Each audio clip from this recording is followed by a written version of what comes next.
My dear friends, जैसा भी आप लोग देख पा रहे हैं, जैसा भी आपने थंबनेल पर देखा है, आज का जो टॉपिक है वो है कुल व्यय विधि। कुल व्यय विधि को डिस्कस करेंगे। ठीक है, जिस प्रकार से हमने पहले कीमत लॉज देखी है, आय लॉज देखी है, तो इसी प्रकार से जो है ना व्यय विधि भी है, फिर जो है बिंदु विधि भी है और चाप लॉज विधि भी है। तो यहाँ पर जो है लॉज को मापने के लिए जो विधि बनाई गई है उनको फोकस करेंगे और उनको देख रहे हैं हम लोग। तो आज का जो टॉपिक है वो है मांग की लॉज को मापने की कुल व्यय विधि। जैसा भी आपने देखा है थंबनेल के ऊपर, मांग की लॉज को मापने की क्या है, कुल व्यय विधि। तो कुल व्यय की बात करेंगे इसके अंदर। ठीक है, यानी किसी वस्तु की कीमत में परिवर्तन के कारण से कुल व्यय के ऊपर क्या प्रभाव पड़ता है, घटता है, बढ़ता है या फिर समान बना रहता है। तो व्यय की तरफ फोकस किया जाएगा इसके अंदर, और इसमें भी वही तीन बात रहेगी। इलास्टिसिटी जो डिमांड है वो इक्वल टू 1 होगी, लेस देन 1 होगी या ग्रेटर देन 1 होगी। तो ये पोजीशन जो है तीनों की तीनों कब आती हैं, कैसे आती हैं, चलिए शुरू करते हैं। तो सबसे पहले हम बात कर लेते हैं कुल व्यय विधि की। तो कुल व्यय विधि जो है डॉक्टर मार्शल्स ने कुल व्यय विधि का प्रतिपादन किया। सबसे पहले मार्शल्स आए और इस विधि के अनुसार मांग की लॉज के लिए यह मालूम करना चाहिए कि किसी वस्तु की कीमत में परिवर्तन होने से, किसी वस्तु की कीमत में परिवर्तन होने से उस वस्तु पर किए जाने वाले कुल व्यय में कितना परिवर्तन होता है। बात तो वही है जो हमने डिस्कस की है कि जब किसी वस्तु की कीमत में परिवर्तन होता है तो कुल व्यय में कितना परिवर्तन होता है और किस दिशा में होता है। इस बात से हम लोग अनुमान लगाएंगे कि वो ग्रेटर देन 1 है या लेस देन 1 है या इक्वल टू 1 है। तो चलिए देखिए, सबसे पहले जो कुल व्यय विधि का प्रतिपादन किया किसने किया, मार्शल्स ने किया। तो सबसे पहले देख लेते हैं पहला पॉइंट, जब इक्वल टू 1 होती है तब, तो वो कौन से एक्सपेंडिचर्स को शो करता है।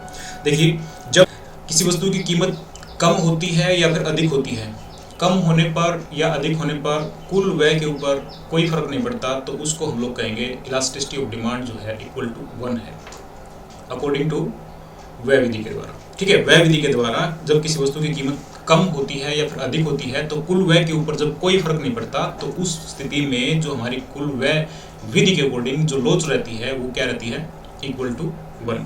देखिए, इसी चीज़ को हम लोग थोड़ा सा एक टेबल के माध्यम से डिस्कस कर लेते हैं।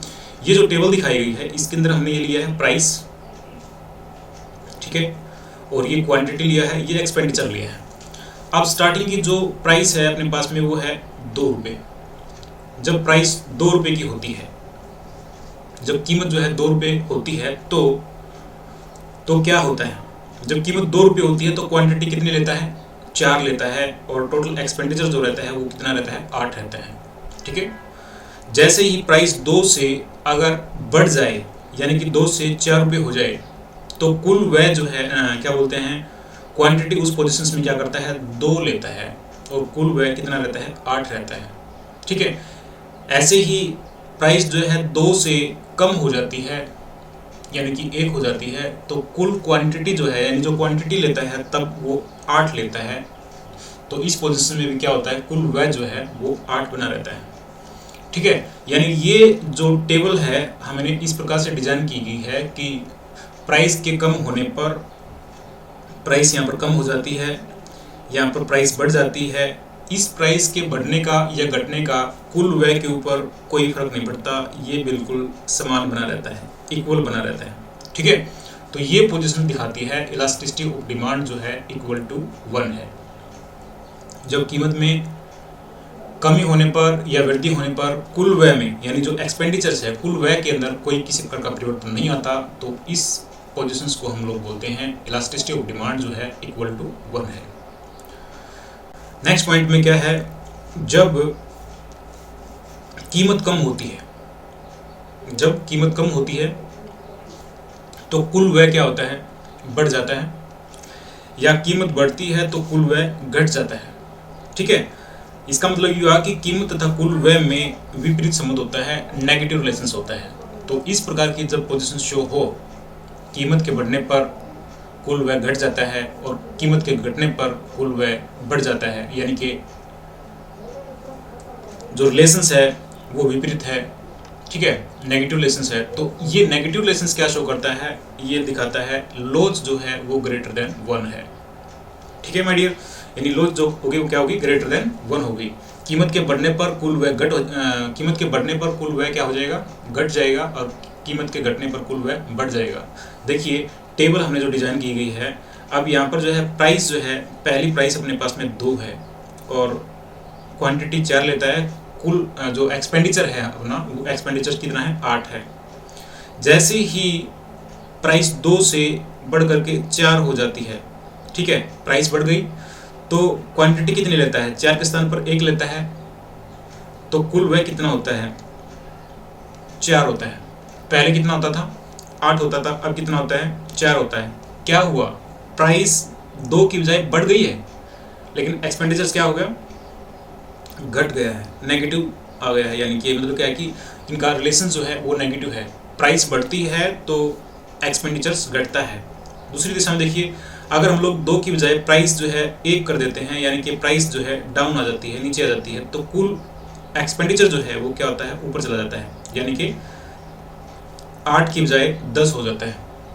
तो ये क्या दिखा रहा है, ये दिखा रहा है कि किसी वस्तु की कीमत जब कम होती है तो कुल व्यय जो है हमारा बढ़ जाता है, और जब किसी वस्तु की कीमत बढ़ती है तो कुल व्यय जो है वो घट जाता है। तो ये पोजीशन दिखाता है इलास्टिसिटी ऑफ डिमांड जब ग्रेटर देन 1 होती है, अकॉर्डिंग टू कुल व्यय विधि एक्सपेंडिचर मेथड के द्वारा जो हमारी लॉस मापी जाती है, तो वो ये टेबल दिखाता है, ठीक है। नेक्स्ट में क्या है, जब हमारी जो लॉस रहती है वो क्या रहती है, लेस देन 1 रहती है, तो वो कौन सी पोजीशन होती है, क्या दिखाता है उसके अंदर। देखिए मैं वो भी दिखा देता हूँ आपको। जब कीमत बढ़ती है, कीमत क्या होती है, बढ़ती है, तो कुल व्यय भी क्या होता है, बढ़ता है, और जब कीमत घटती है तो कुल व्यय भी घटता है। जब ऐसी पोजीशन होती है तो हमारी जो लॉस रहती है वो लेस देन 1 रहती है। देखिए टेबल के अंदर आइए आप लोग, पहली जो प्राइस है क्या है, 2 रुपये है, क्वांटिटी 3 ले रहा है, और जो टोटल एक्सपेंडिचर हुआ हमारा कितना हुआ, 6 रुपये हुआ।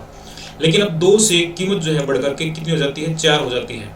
कीमत क्या हो गई, बढ़ गई है। तो यहाँ पर एक्सपेंडिचर पहले कितना था, 6 था, अब कितना हो गया है, 8 हो गया है।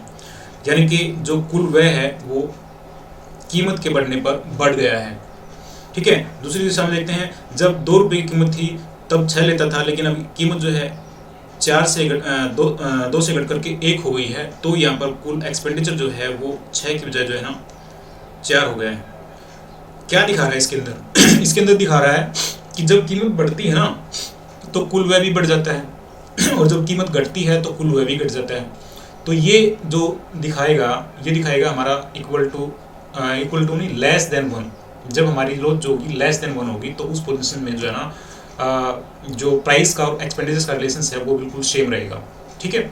जिस दिशा में मतलब जो है प्राइस बढ़ती है या घटती है, उसी दिशा में हमारा एक्सपेंडिचर भी घटता है, बढ़ता है, तो वो दिखाएगा लेस देन 1।